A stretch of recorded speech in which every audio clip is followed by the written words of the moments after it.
I'm not a believer in gatekeeping either. I think our industry thrives when we actually share our secrets, because I agree. there's more than enough business for all of us. There's more than enough clients for all of us. So the apprenticeship program actually came about because of the spa. And it was because we were consistently getting these people out of school and they still didn't know anything.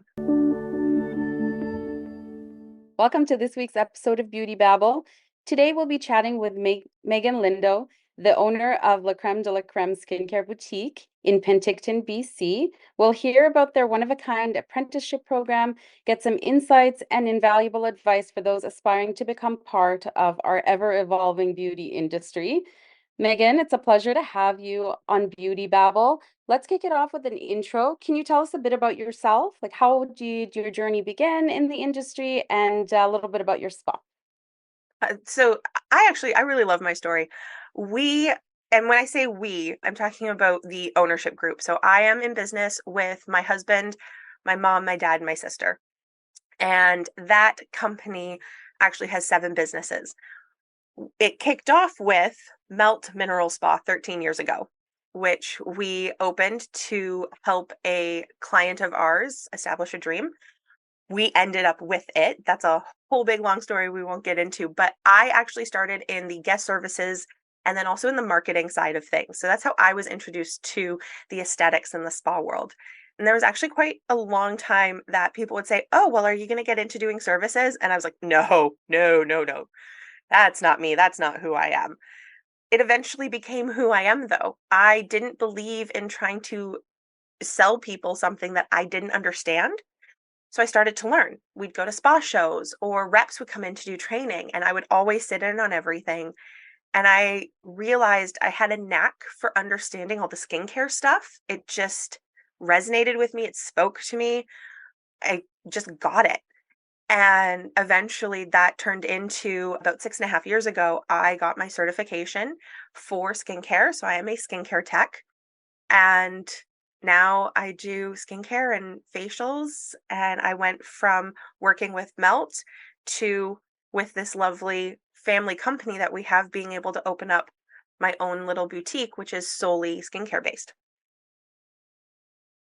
That's interesting. Now, it is a little unique when you call it a skincare boutique. So it's not quite a full spa. So tell us a little bit about that and why did you venture into that? What led you into that concept? So talk about the concept and then the why behind it, I guess. So the concept is that we're actually a retail store with a treatment room. We're not most spas, that's what it is. It's a spa, you're coming in for your spa day, and then there's a little bit of retail. I flipped it, and it was actually inspired by a store in New York called Blue Mercury. And quite a few stores in New York actually do this, where they're retail forward, but they have treatment rooms. And I looked at that and I just went, this makes so much sense. Because when you are out shopping for skincare, what do we always kind of do? It's, "Oh, well, here, smell this, try it on the back of your hand." But you don't get to really test it. You don't get to feel it. You don't get to see how your skin reacts to it. And we don't have the skin consultation side to it. That has come over the years. You see other places like Sephora and Shoppers, they now have little skin scanners and things like that because we know the importance of it. But when we first started Creme, it wasn't very common and it's still not. So my whole idea was that we could create a safe shopping space where you could come, you could ask any questions. There was no wrong, no stupid questions. If you had seen an Instagram viral video and thought maybe it was good for you, like, who do you ask? And then on top of it, we provided the service. So it is this kind of holistic combination of 80% is your home care, 20% is us, and we're going to marry it together really beautifully. And it doesn't have to be that, well, we're a spa, we only have so much retail space, we have one skincare line for you to choose from. No, we are going to find exactly what your skin needs. And that's actually how I came up with the name for the facials. That's why it's your facial. You can put your name into it and it is your facial. It is custom specific to you. So even if you don't have a facial booked, we have a demo table as well, so that you can, if you've got 15 minutes, 20 minutes, we have it always set up, warm towels going. You come in, we do a consultation, we have our Visia skin scanner, you lay on the table, we're going to do a little mini facial so that you can actually feel the products that we're considering for you. And then you're taken care of in a much more well-rounded way. That's very interesting. I found that interesting when we were chatting. So now when it comes to training and your staff, so what do you look for then? Because that is definitely, yes, they need to understand skincare and that, but you're starting out kind of that first front line, which is sales, Mhm. and talking to clients. So how do you find that in our industry?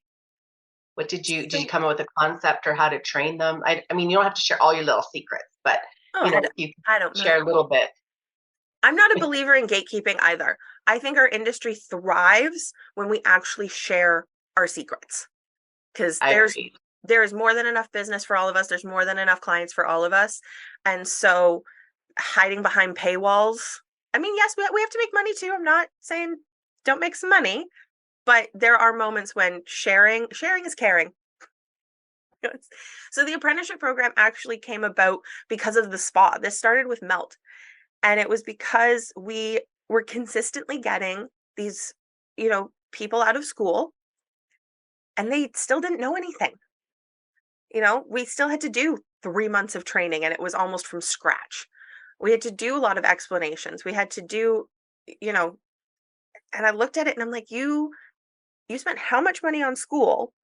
You learned the basics of everything only to learn you don't like pedicures. You don't like feet. You don't like waxing. You don't like massage. So what did that investment get you? And we looked at it and went, there's got to be a different way. There's got to be a better way. And with the way that certification goes in BC, I looked at it and went, okay, so it's not the best. We don't have a great governing board. People can kind of, you know, do almost whatever they want. Let's use that to our advantage. I'm a huge believer in education. I'm a huge believer in certification. But also, if we can niche it, if we can train someone, if we can work with someone, help them find which part of this industry they love, nurture that, and then help them find the courses to get certified so that they are really, really good at that one specific thing or two specific things. You find different things you love. Why don't we do that? We're already training these people practically from scratch, even when they come out of school. Let's save them some money, find their passions, niche it down for them, and create, really, really skilled people from the jump, from the get-go. So when we're looking for people, it's attitude and passion is really what it is. You can teach skill. You can teach skill. You can't teach attitude, and you can't teach passion. So if they've got the right attitude, they fit our culture, they are willing to learn, they want to learn, we'll teach them. So how do you, are they just coming to you or is it word of mouth? Has it just developed to that? How did you begin all that process? Yeah, we just started creating flyers, sending out emails to our clients saying, we've started an apprenticeship program. If you've got a kid in high school who doesn't know what they want to go do, come work with us. We start people in our, again, they kind of have my journey. We start them in guest services and also in our laundry room. They get a feel for the spa. They get a feel for what the kind of daily routine looks like. They understand how to set up the rooms. Sanitization is the first thing we teach. They go through our full sanitization program so that they understand how important it is to clean the tools, how to properly clean the tools, and they learn guest services, answering the phone, how to do bookings, taking care of people. Because if you can't do that, like, we're in the service industry, we are here to care for people. If you can't take care of someone who's having one of the crappiest days and just wants to yell at you on the phone because their appointment got screwed up for whatever reason, how are you going to care for them when your hands are on them? So I find that starting people out from there, and then because they get a sense of kind of what's going on, they start to sit in on services. We have them shadow our longtime employees. They start to get their hands on people. We start to do training. We start with theory. We do a bit of hands on. And as they start to get a feel for what it is that they could want to do, would like to do, that's what we nurture. And then we've created partners, one of them being Beauty Cult, which I'm so excited for, that have these niched certification programs so that then they are properly certified. Okay, so That's great. now let's get into, oh, sorry, Doreen, go ahead. Go ahead. Okay, yeah, I just have one question. Yeah. Is there like a time frame for each one? How do you decide? Is it just based on performance? Like, do you do reviews? How do you decide how they move through the program? So that we have learned over time, because when we started this, it was very like, we'll see how this goes. Because we were creating something from nothing. We didn't have a blueprint. We didn't have, something to be able to just kind of pull a manual out and go, yep, this is how it's going to go. So over time, yes, it has started to get a little bit more developed. We also, this is where having the parent company, as I call it, because it is my parents, they're the ones who have the big company, and then we have all the other companies underneath it. They have an HR team now who I'm absolutely in love with. Love, love, love them. So that's helped because now we have this HR department that can help us with creating all of these manuals, creating the timelines. They help us with the communication between us and the girls. And so that's really helped. But there's not a super, super strict timeline on it. Because again, sometimes you need to just be in that safe space. So we have limits to what they can do. So if it's you've done certain amounts of training, you're trained to do this, but you haven't gone for your certification yet, because that is on them. We don't pay for that. What we offer is that it's a paid apprenticeship. This is a job. You come into work, you do your job. So we don't pay for the certification. That's entirely up to them. So if they don't get their certification, it stalls there. And so sometimes people, they just stay in our guest services department. They really like it there. And they don't end up moving forward, or they only get their waxing certification. So they're not as booked as some of the other girls because they're limited on the services that they can do. It really is kind of an individual one-on-one timeline as we have people going through it. That may change. Okay. I'm always open to change. As you see things develop and you have to get a little bit more strict with things. But at this time, it really is catered to the individual person and their needs. Wow, that's really interesting. Now, so let's say somebody does say, yes, I really want to get my waxing certification.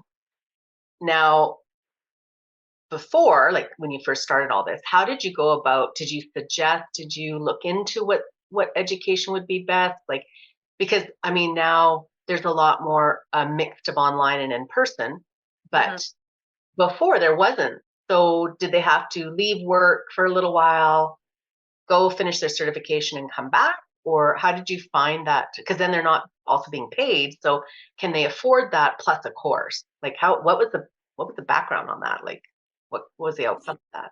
And again, they're kind of almost doing, like, I did it first. So I had found a facial course. It was a 6-week course to just get my base facial certification. And that school had little niche courses. And so that's where we started. So some of them were in the evening, so they could still work and then they could go for the evening classes. And again, because we're about doing our best to support our team, it would be a conversation of, okay, so you're at this point, you're going to go do the certification. It's going to be 6 weeks. How do we still support you? It wasn't that, it's just, okay, bye, little birdie. Have a nice day. See you when you're back with your certificate. It is, okay, so if the classes are from Tuesday to Friday or Tuesday to Saturday, Are there half days? Like, where can we still support that you can still work? You're still getting a paycheck. Again, it became this very individualized, what do you need and how can we support you? Right. Sometimes it worked, sometimes it didn't, because again, it comes down to attitude, and you can't train attitude. So it's been a learning experience for us. I'm by no means sitting over here being like, I have found the holy grail of training staff. But oh, sorry, I was going to just ask really quick. So on that, like, how have they reacted to this? Because of course it's new. Like, what challenges do they face? Do you find if they chose to do this idea that you're doing? I think is an amazing concept because it will fill quite a few people's niches, right? And how they would go about their education and training. But what are some things that you think were maybe came across challenging that you could think of for this way of doing things? Because we're in a culture where you go to school full time and you finish and then you go about your work, right? So what are some challenges that if you could tell anyone what you know, I mean, this is a lot of years you have under your belt, or maybe there's a spa out there thinking, oh, I love this concept, I want to do it. You know, I know you have a lot of years of it and you're still learning from it as you shared kindly. What's some things that you could tell somebody if you were thinking to do this? Be mindful of these things. And yes, attitude is one, but maybe be more specific. What does that mean by attitude as well? Really being specific. One of the mistakes that I made off the jump was not being completely clear that when it came to their training, that it was non-negotiable for them to move forward on the training. There would be points in time where it would be like, okay, I've given you everything I can give you. I can't certify you. We need to now put you through the certification. And all of a sudden people be like, oh, well, who's paying for that? It was always you. If you were going to go to school, you were going to have to pay to go to school. You've been paid to learn. Oh, I didn't know that. Never mind, I'm no longer interested. So do you put it in paper now? Like, do you as a contract almost? Yeah. That be fair to say? Yeah. It's much more clearly laid out. If we do payment programs, because we will help with that too, where we'll put up the money up front and then you can pay us back, or we'll do 50-50 or something like that. Because again, we're trying to be very supportive, but it's a lot more clearly defined on it's non-negotiable. It never was negotiable that you could continue to work and do services without a certificate. Just because there's not really a regulating body in BC doesn't mean that I'm one of the people who's like, yep, just do whatever you want. No, I'm huge on certification. Take the gray areas that we have, use them to our advantage, but you never stop educating. You never stop getting certified. Like every year, I myself am I'm looking at courses, I'm looking at certifications, I'm going, how do I continue to just advance my knowledge and keep being certified in the industry that I'm in? And yeah, that was the biggest one, was you'd get girls who would be like, oh, never mind, no longer interested, didn't want to have to actually pay for it, thought this was a free ride. So you really think it was actually about the money? So do you think because it was money focused, that did they really have the passion for it then? Yeah, and that comes down to we know that you need passion in this industry to be staying in it that long. Absolutely. The other one too is when they really get into it. So people would start out, and then when it would really get into like, okay, we're going to show you what a day of clients is like. You know, you're trained enough to be able to do basic facials, our 30 minutes, our consultations, thing like that. Like, we're going to get you booked. And it was, this is hard work. I can't, like, how do like, booked like this? I can't do this. I can't. And stipulations would start coming up. I can only do 3 a day. How are you going to make money then? Like, you have to be able to, like, nope, that's not how it works. This industry is not, I mean, unless you can figure out how to create the $1,000 facial. Right.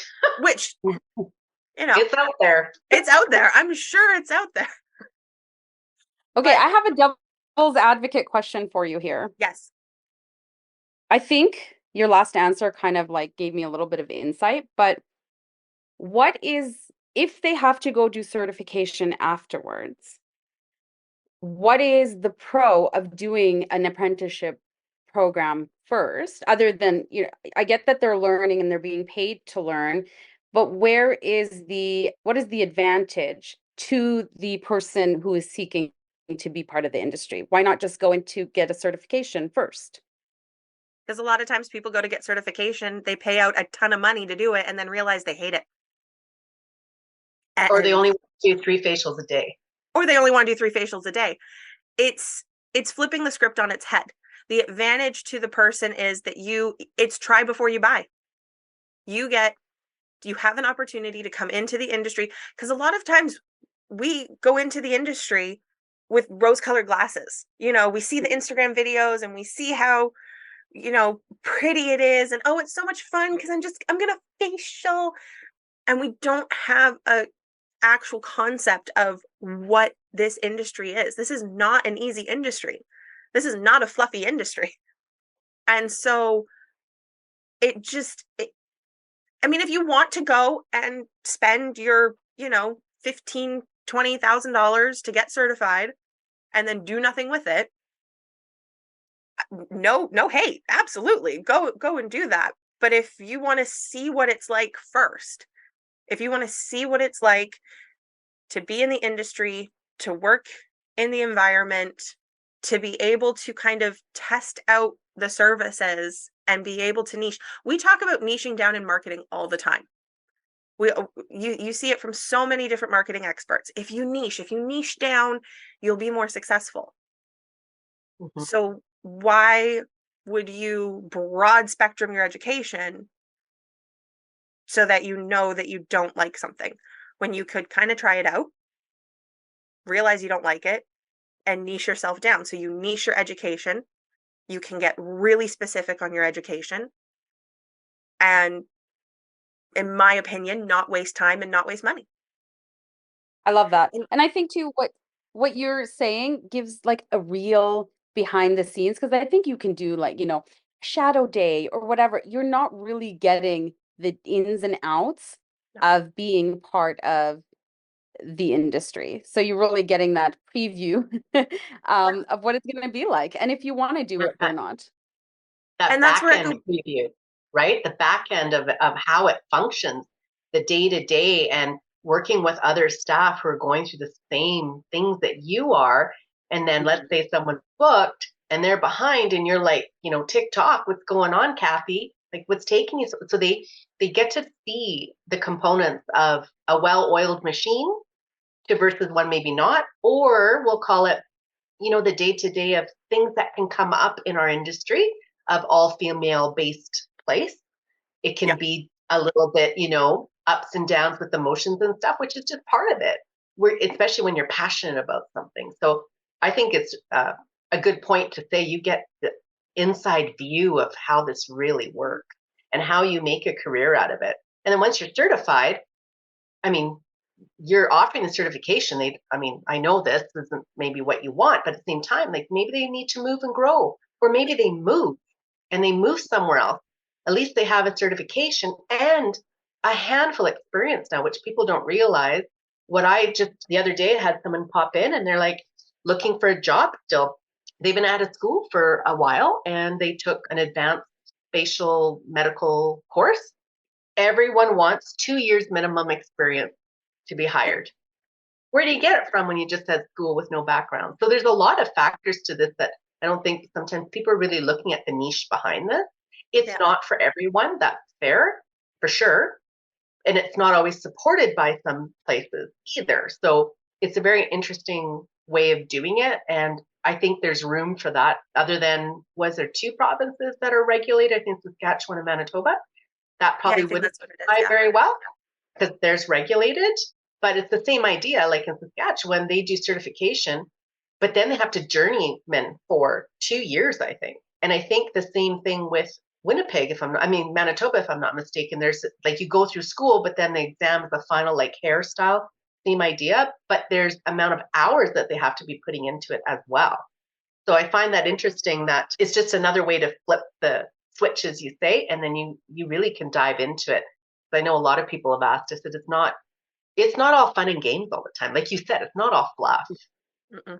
You make it look fluff. If Another- you do that, you've done a good job, right? If people are coming in and it feels like fluff in here, wow, bravo. It's definitely not fluff. And I mean, the other advantage too is who you're learning from. It's when you're not kind of broad spectruming, again, because you only have, when you're in school, you get a chunk of time and we're going to learn pedicures, we're going to learn manicures, we're going to learn. When you kind of do it this way, because again, we're niching. When I'm talking about skincare with you, I'm talking about everything I've learned. Like you're getting, because we have the time for it. We have the time to be able to just have conversations, and we do our book work. And I have you watch as I'm doing a facial and I'm explaining everything. So it's a lot more in depth because we have the time to do it. At school, you don't necessarily have the time to do it. It's here's the book. This is what we have to get through because this is what you need to know to get your certification. But they always tell you in school that you have to keep learning and keep learning more. Okay. So let's keep learning. Let's keep learning more. And we have plenty of girls still coming straight out of school. They just, like I said, we usually end up spending about 3 to 6 months still training them Can because you they didn't get to get their hands I was going to on say something. after that, because as they come out of school, when you say that, they're not understanding that they don't know everything. So what are some things that maybe you could share, saying it's not wrong you went to school, but you have to understand there's going to take time to learn a little bit more? And is that, do you find the learning of connecting the dots, we'll call it, with everything, or is it understanding just your protocol, or what is it that they're like that you find is missing, I guess you could say, in the system of education when they're coming out to you? Let's just stick with facials on this one. It's the hands-on. So Most skin people aren't analysis, the skin understanding analysis, skin. touch, facial massage, your basic protocol, anything beyond your basic protocol, and the ability to think outside of a protocol. So at La Creme, we do time-based. And when I say time-based, I mean 100% it is about the time you have. So we're really big on our consultations. We have to do consultations, have to know the skin. I have clients who come in and they will say to me, "What are we doing today?" And I go, "I don't know yet. I need to see, like, lay on my table. I need to see what's going on with your skin." I have the things that I know their skin needs, like things we've done in the past. They might need something a little bit new. They might need something a little different. And being time based allows me to go, you know what you need today? Now I'm about to pull something completely and totally out of thin air here. So don't quote me on this being an actual protocol, but just so you get a sense of what we can do. I can look at them and go, you know what we're going to do? We're going to do a dermaplaning chemical peel photofacial. And we don't have to have the awkward conversation of it's going to be an extra $50, $40 because I really think it'll be good for you. No, if it's good for their skin and I have the time to do it, I have priced it in a way that I've covered all my bases. Whatever their skin needs, they can do. That requires thinking outside the protocol. You don't get that until you've been in our industry. And so coming from the apprenticeship side, I'm starting from that side. I don't teach basic protocol. I teach ingredients. I teach formulation, skin. What is going to work here? What's going to work there? We look at the protocols of so many different lines because we carry so many different lines. And I go, where do you see the crossover? Where do you see where you could maybe mix and match? Where do you see? And then, so take the protocols and then think outside them. We So don't like you said, ingredients. Yeah. We don't have Ingredients that is huge. people. Sorry, I don't mean to not just go. Yeah. We don't have it for people outside of school. The biggest one that we see is waxing. People do not go to schools to get waxed. That's When fair. we have girls who come straight out of school, did you learn Brazilian waxing? Yep, we learned it. How many did you do? Oh, I've never actually done one. Great. You're not touching someone for about alone in a room for at least 3 months. You're basically going through our waxing apprenticeship program anyways. Even though you've learned it all, you spent the money, you did the time, you didn't get to touch anybody. I It's can't almost leave you alone with a client right now. We made that mistake once. yeah, you learn, right? There were scissors involved. It wasn't good. Oh dear.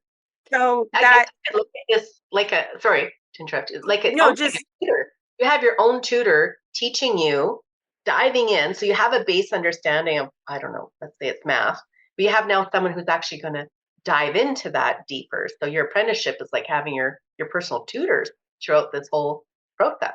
yeah. Actually kind of Like a mentorship too. Like it's like yeah. an apprenticeship slash mentorship is what it sounds like to me. Because even like just picking your school, how do you pick which one to go? How do you pick which program? But you can guide based on what you've seen other people go through. So I think Mhm. that's pretty valuable. We talk about that a lot, the lack of mentorship after you've done your certification. It's like who do you turn to for help if you have a question, or and sometimes it's not always available to you where you work because you could be the only one on shift, or you could whatever the case may be.